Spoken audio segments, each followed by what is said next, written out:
The night seemed quiet, or at least that's what I thought. My fiancée lay next to me, snoring. But as I woke up, something felt off. She wasn't there. I peeked out the window and noticed a light in our neighbor's house. Shockingly, I saw her in the arms of our friend, closely connected. I was furious. Without hesitation, I hurried towards them. Their expressions were priceless as they saw me coming. My fiancée knelt, her face filled with agony, begging for forgiveness. However, forgiving her was the last thing on my mind. We've been together for 5 years. She's 43 and I'm 47. I was eager to marry her and even splurged on a $9,530 engagement ring, planning to propose this Christmas. Unfortunately, my plans took a sudden turn when I caught her cheating on me. Not much of a drinker, I declined my next-door neighbor's invite to a small fire pit party, choosing to go to bed early because of work at 5 a.m. on Monday. That night, I went to bed early, feeling a bit tired. A few hours later, I woke up to find my girlfriend missing. Assuming she was still at the neighbor's party, I walked to the second bedroom upstairs with a window facing the backyard. What I saw there was shocking. From my window, I had a clear view of my neighbor's yard, and only 3 people remained: my neighbor, her brother, and my girlfriend. It was around midnight, and my girlfriend was sitting next to the neighbor's brother. My neighbor started walking towards her house, and my girlfriend pulled her chair closer to the neighbor's brother. I watched in horror as she initiated an intimate session with him. Despite my disbelief, I chose not to confront them immediately.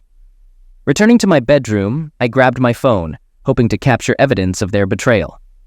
However, as soon as I opened the camera app, they stopped kissing, and my neighbor came back outside.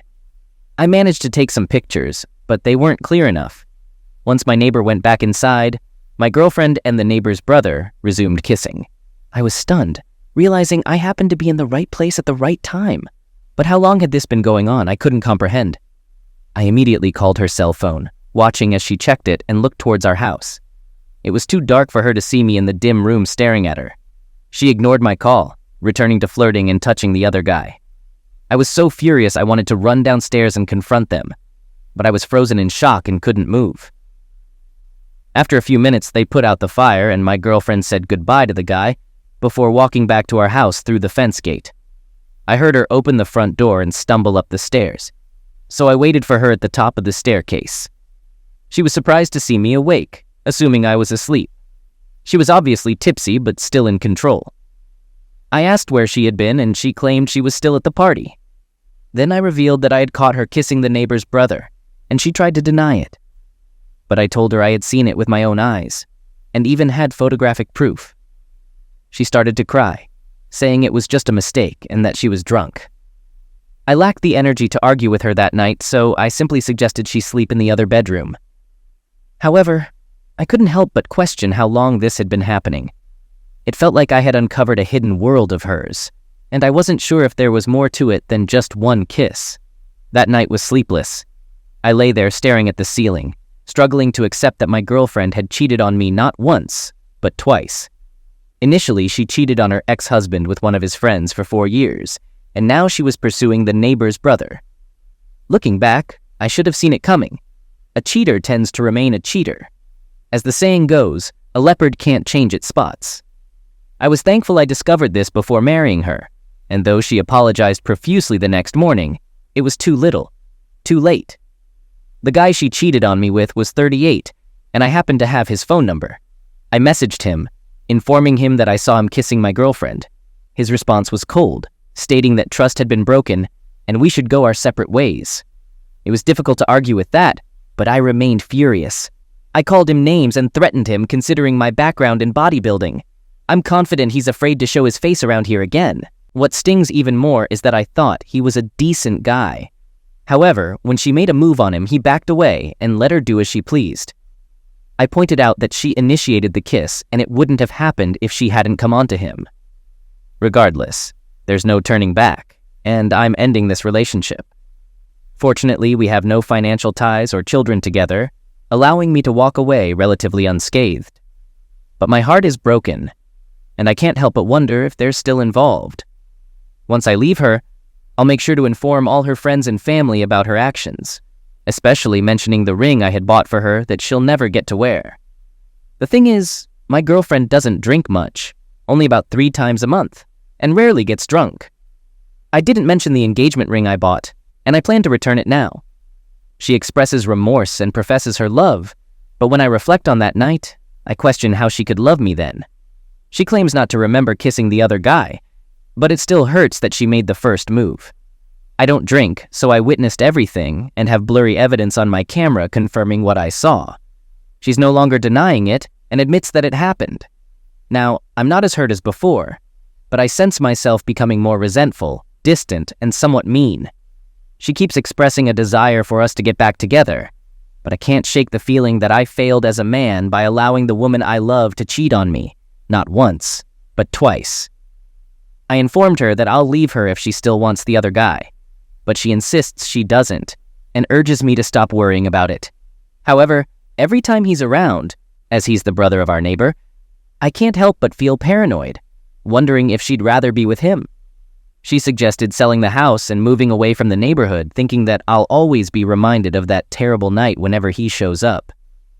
I haven't shared with my friends about being cheated on because admitting it is embarrassing. On another note, I'm a bit scared of what lies ahead. Finding a new place and being alone is intimidating. But I must ask myself, do I want to keep living in resentment, anger, and uncertainty, or face my fear of change, knowing it will pass? Our current house is in her name, and it's only been 2 years since we moved in. However, she can't afford the mortgage without me. She knows it and is scared. As for the guy she cheated with, he won't be moving here. He has his own house now and knows she's a cheater. I have to put on a brave face and pretend everything is normal, but inside, I'm seething with anger. How could she think I'm okay with what happened? When I asked her if roles were reversed, would she leave me? She instantly said, yes. The good news is leaving without financial ties or emotional baggage. She'll be crushed when I leave, but it's her decision. She threw away 5 years for a mere kiss with a younger, attractive guy, and now she faces the consequences. Honestly, I'm 90% sure I'll leave her. It's hard for me to look her in the face, and I don't believe her "I love yous" anymore. She can be the neighborhood floozy for all I care, and that's probably all I'll use her for until I leave. That guy knew we were in a committed relationship. He's no better than my cheating ex-girlfriend. She'll be crushed when I pack my bags and walk out the door. I'll make sure all her friends and our neighbors know exactly what kind of person she is. But sometimes I wonder if my lack of affection and not drinking were partly to blame. Even if that's true, it doesn't excuse her sneaking around behind my back. It was a clear case of seeking attention she thought I wasn't giving her. 2 weeks later, I'm in full-on moving mode, trying to get away from my cheating ex-girlfriend. She's still trying to act like everything is cool between us. But I know better. The sooner I can get out of this house and away from her, the better. I heard that the neighbor was throwing another party, and everyone was there except for the other man who kissed my girl. I haven't seen him since that fateful night, and it's getting harder and harder to hold my tongue and not bring it up to her. It was humiliating, but I already told the neighbors at the party about her infidelity. They now know to keep their eyes on their men around her.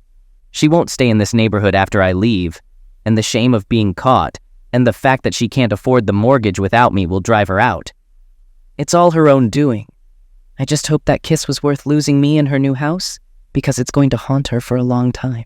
In a week's time, I plan to pretend everything is fine with my girlfriend, but then I'll disappear without a trace, leaving a massive explanation of how she betrayed me and the fact that I had a ring waiting for her on Christmas. It's a good thing I found out about her cheating before we tied the knot, or things would have been way worse for me. I'm still haunted by the whole ordeal, and it happened 3 weeks ago.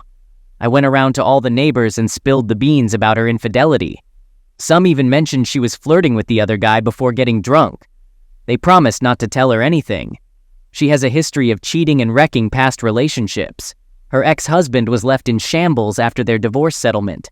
She used that money to make a down payment on our current house. Now, he's a mess and has been single for almost a decade. It's sickening that she stooped so low as to go after his friend. I don't know what I was thinking when I got involved with her. Leaving without saying anything might be the best course of action, but I can't help but feel that telling her about the engagement ring I had planned to give her would be a satisfying twist of the knife.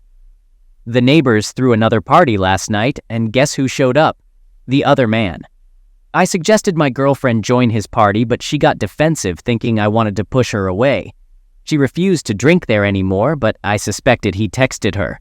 When I asked, she got angry and denied it. The other man had a new girlfriend that night, but it was too dark to see if she was a neighbor or someone new.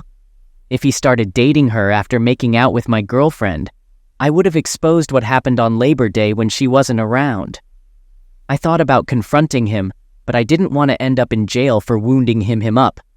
Do I think it was the only time they kissed? I have doubts, but I'm not sure.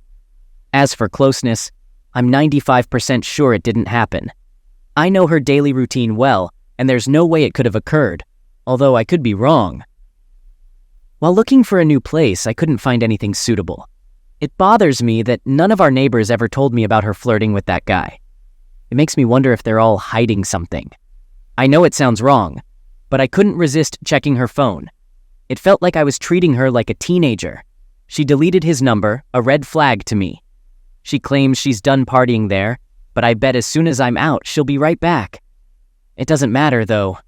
The thought of her being with that guy will always haunt me. Some think she's keeping me around for the house, but I've known her for 5 years, and I believe she truly regrets what she did. That being said, I'm not going to let her off the hook. She's going to feel the pain when I leave, and it won't just be about losing the house. She knows she messed up big time. I've been sleeping in a separate room and keeping my distance since the affair. As I broke the news that she had to sell the house eventually, I saw tears rolling down her cheeks, but it was nothing compared to the pain I had to bear. She finally realized that my heart was closed off to her forever. She even suggested that we sell the house to start anew, but what's the point? Infidelity can happen anywhere, and I don't want to waste my time and energy on something that will never work. I hate going back to our house in the neighborhood. It reminds me of the betrayal that took place. When she asked me why I felt that way, I didn't hold back and told her that it was the place where she cheated on me. People have been asking why she had the other man's number saved in her phone, and the answer is simple. He's just the brother of a neighbor. They needed to communicate for business purposes, but it's still unclear how long they've been talking to each other outside of that. As it turns out, the other man isn't a neighbor. He just crashes parties with his brother and sister-in-law.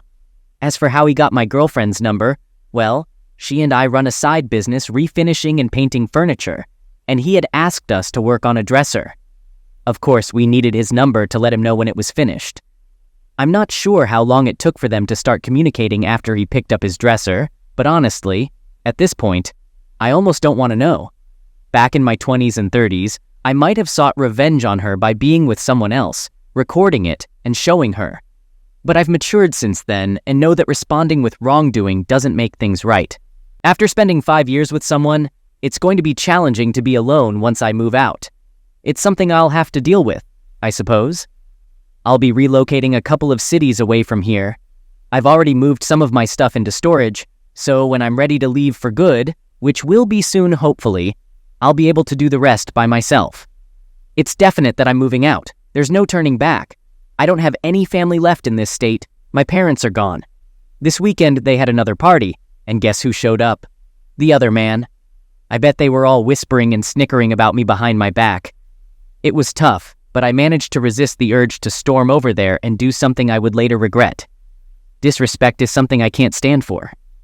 Last night I confronted her, demanding to know the real reason why she cheated on me. I didn't buy her drink excuse for a second. Her response was vague. I don't want him, believe me, and gave me no real explanation for her actions. I even suggested that if she thinks he's better looking than me, she can have him. But who knows, maybe I'm overthinking it. Soon enough, I'll be out of here and ready to start a new chapter in my life. Meanwhile, her life is about to take a major hit. Second story. After nearly 25 years of marriage approaching our 20th anniversary next year, I faced a devastating revelation just over a week ago. It all began innocently. I made some raw cookie dough for a snack and sat down while it chilled.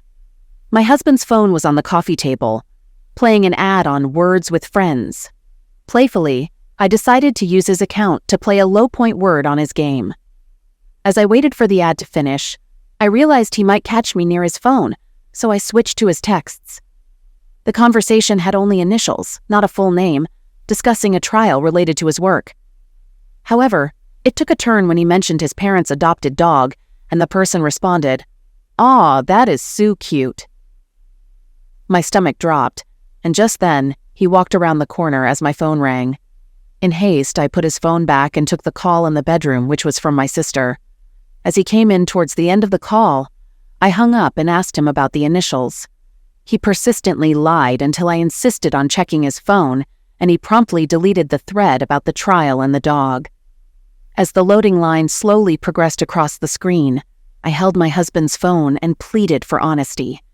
He kept denying that there was anything to reveal until the line was almost complete, and he finally said, "Her name is AP, and she lives in our old state." After reading through the deleted texts, I managed to piece together the truth. He met her at a retirement party for a coworker, a gathering I couldn't attend because our dog was sick and had to be put down while he was away. The night after the party, he texted her that he was on his way back to his hotel in an Uber, arriving sooner than she and another female coworker heading back home. She responded that they were too tired to drive, and he texted back telling her to come to the hotel. She asked if he wanted her to come, and he responded with, "You need to get y'all home. I understand." It was painful to read, especially with the poor grammar. He sent her a message the day after the party, expressing how much he enjoyed watching her sleep and how soft her skin and hair were. Throughout the weekend, he updated her on his plans, boasting about having fun without going too far. She admitted to noticing how touchy-feely he was. When he returned home, he told her he'd been having a hard time since he got back, missing her and being happy only at work. However, her responses were not particularly enthusiastic. For instance, when he said, "I miss you," she responded with, "Oh yeah?" Then he asked, "Do you miss me?" And she answered, "Yes." Most of her responses were one-word answers like, "That's nice, you don't say," or This isn't the first time this has happened in our marriage. It occurred in year 6 and year 8, leading us to therapy to address boundaries and the realization that flirting and keeping in touch with someone outside of the marriage is infidelity. According to him, he cheated this time because he felt lonely in our old state. Since I moved to our new state 3 years ago, we spent 2 years flying back and forth, waiting for his job transfer. He claims he started talking to her around February 2020 when she joined their office, but it remained innocent until the weekend of the party in July 2020. Since then, he has been with me here in our new state. I've already initiated divorce proceedings and told him to move out next week. Now he's begging me to take him back, promising individual therapy to overcome his urge to cheat and lie. I reminded him that the first time he cheated was supposed to be the last, and the second time was also supposed to be the last, so why would this time be any different? Update. Today, we officially initiated the divorce process. It's expected to be completed in about a month. He agreed to give me everything I requested, and both of us are undergoing individual counseling. While he's reading Not Just Friends, I'm reading Leave a Cheater. He moved into his own apartment, but we've arranged for our dogs to have occasional play dates. He desires reconciliation, but I cannot. The memories of his affair are too painful to overlook. I even had a dream where he acted violently, and I responded by reminding him that such actions were unprecedented. Strangely, his affair partner said the same after spending a night together at a friend's house following a coworker's retirement party. I can't forget the hurtful things he said and did with her. She got the optimistic, flirty guy, while I got someone who came home exhausted every day, attributing it to demanding work. Initially, he portrayed himself as a sufferer to gain her sympathy, but now he admits those were lies. My so-called friends have been unhelpful, warning me about the challenging dating scene and predicting loneliness. And my family situation is equally troublesome, with my sister trying to leave her husband for an affair partner who is already married with kids. Meanwhile, my mother sympathizes with my cheating husband, suggesting he needs to make it up to me. It's ironic, given her history of cheating on my father, leading to their divorce years ago. The only person I can confide in is my father, but even then, I'm hesitant to admit how scared and anxious I am about leaving the only romantic relationship I've had since I was 16. I plan to take a trip to see my brother in a sunny state, hoping it'll provide me with some clarity. My father bluntly states that my soon-to-be ex-husband is a grown man who knew right from wrong and chose the latter. Initially, I thought I could stay civil until I got what I wanted, but now I'm unsure. While we technically don't need to be in contact anymore since everything's been sorted out, I'm not quite ready for complete no contact. I don't want to reconcile, but maybe there's a way for a gradual detachment. On March 3rd, 2022, our divorce was finalized, and I was granted everything, including the house, equity, and alimony. As we started settling into our new lives, we agreed to remain friends during the divorce process. We assisted each other by watching each other's dogs during travels or work, and we even spent time at each other's places for a post-mortem on our relationship to heal. My therapist approved, provided we set clear boundaries. She advised waiting at least 6 months before starting to date again, considering my vulnerability. I discussed this with my ex, and we agreed it would be easier to hear about each other's dating lives directly. He claims he has no interest in dating and still wants me back, even after I explore other options. He also promised not to date anyone until after I had started dating, ensuring there's no possibility of reconciliation. It was just another ordinary evening when I had his dog over at my house, and out of nowhere, Facebook suggested that I be friends with his coworker's girlfriend. I wasn't even friends with his coworker, so I assumed he was. And surely he was. My mind started racing, and I became convinced that he was messaging her and flirting, replicating what had caused the end of our 20-year marriage. When he arrived to pick up the dog, I couldn't resist the temptation and asked if I could take a look at his phone. Not my proudest moment. He handed it over, and to my relief, I found no direct messages with her. However, he was texting 2 other women, claiming they were just friends. He questioned why I was so upset, even though we were already divorced, and it was evident we wouldn't reconcile. He wasn't dating anyone either. We had agreed to keep each other informed if we started dating, but that wasn't the case here. I explained my upset, mentioning it was triggering for me. It was painful that he claimed zero interest, no moving on, yet was secretly talking to a woman at work. The issue wasn't him talking to others, it was his deceitful behavior resurfacing. I attempted to maintain a friendship with my ex-husband, but it wasn't straightforward. Facebook suggested being friends with his coworker's girlfriend, making me wonder if he was secretly flirting with her. Requesting to see his phone, I discovered he was texting 2 women, claiming they were just friends. In our discussion, we agreed that keeping secrets wouldn't work if we wanted to sustain a friendship. For a few days, he shared his location and plans, making me feel more secure. However, when I asked if he'd be upset about me visiting a single male friend alone, he admitted he would be. Denying any wrongdoing, he asserted the female coworker was just a supportive friend. Upon asking to see his phone again, I found he had lied. Although turning down her invitation, he planned to visit her office the next day and expressed an interest in seeing her place. It was evident he wasn't entirely honest, raising doubts about maintaining our friendship. He attempted to defend his secretive behavior, stating he talks to female coworkers the same way he talks to male coworkers. She agreed but reminded him she's not just a friend, she's the person he hurt and traumatized. She emphasized her right to set boundaries and protect herself from triggers in exchange for the privilege of being his friend. She broke down in tears, expressing hurt over his involvement in potentially romantic relationships, despite their agreement to be transparent.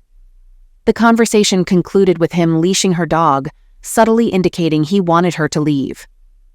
Fed up with feeling used, she took her dog and informed him that she wouldn't be doing him any more favors, including watching his dog or helping with his truck. He responded with an, "Okay," indicating he didn't genuinely care about losing her as a friend. Entering my house, guilt overcame me. Why did I mention the dog? I didn't want to lose my furry companion, but I also didn't want to see his face. Using a dog door, I texted him a compromise. He could drop off and pick up the dog from the yard without me having to face him. Regret overwhelmed me like a tidal wave. Why didn't I listen to everyone who advised me to cut him off completely? I thought I could handle being friends and setting boundaries, But I was mistaken. I believed I was healing, but the pain feels as raw as it did on December 21st.